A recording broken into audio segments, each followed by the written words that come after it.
今天跟大家分享一个邪门的故障啊，奔驰迈巴赫560发动机啊出问题了。这车呀搭载的呀是176的这款发动机。车主描述啊，有一次开着啊，突然间亮了一个发电故障灯，也不知道啥问题，也没发现有其他异常。后来发现啊，停车的时候怠速的状态出现发动机啊抖动，抖动的厉害。车主啊发现这个问题之后啊，就去了4S店。到4S店一检查呢，发现啊有一个缸啊不干活了。通过电脑一检测呢，发现是4缸啊失火。4S店就给更换了点火线圈跟火花塞。 换完之后啊，清下故障码啊，这个问题啊就解决了。可是啊，没开多长时间啊，又出现这个问题了，跟上次的故障啊一样。车主啊又再次去了4S店，到4S店一检查，还是4缸出的问题。4S店又给更换了喷油嘴、脱轮轴。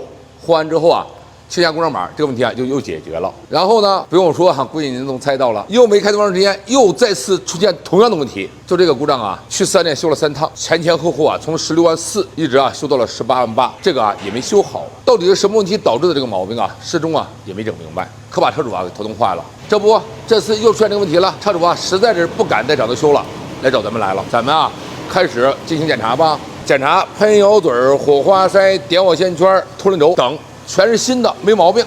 那就开始检测缸压吧。通过检测缸压，缸压正常，12.5了，缸压也正常。这时候我也有点懵逼了。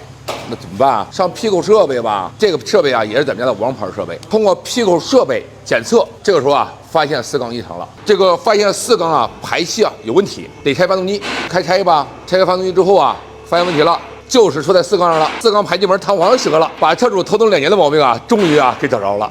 这弹簧折了呀。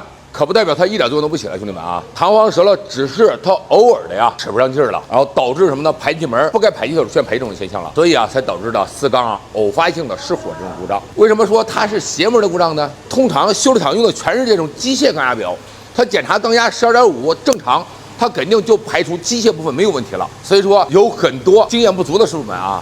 他肯定一看机械部分没有问题，他就得去检查别的，更换喷油嘴、火花塞、点火线圈、脱轮轴等等啊，一堆的东西都得换掉。像评论区这哥们儿，他肯定也得这么干。他遇见这个故障，他肯定是这么修，那客户不就花冤枉钱了吗？兄弟们，这个机械缸压表啊，检测缸压正常的话，不代表机械里边啊100%啊就没有毛病。之前啊，我遇到不止一个这样的问题，所以啊，我才不惜重金啊去买了 Pico 的设备。这个 Pico 设备啊，它能给咱们提供3组缸压数据：启动缸压、怠速缸压跟加速缸压。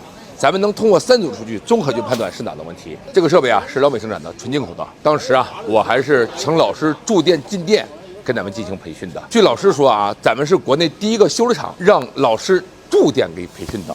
这个设备啊，据我了解啊，现在北京啊一共啊也就没几台。所以车主朋友们啊，如果你的车也有类似于这样的问题的话，他告诉你缸压正常，不一定啊，不一定。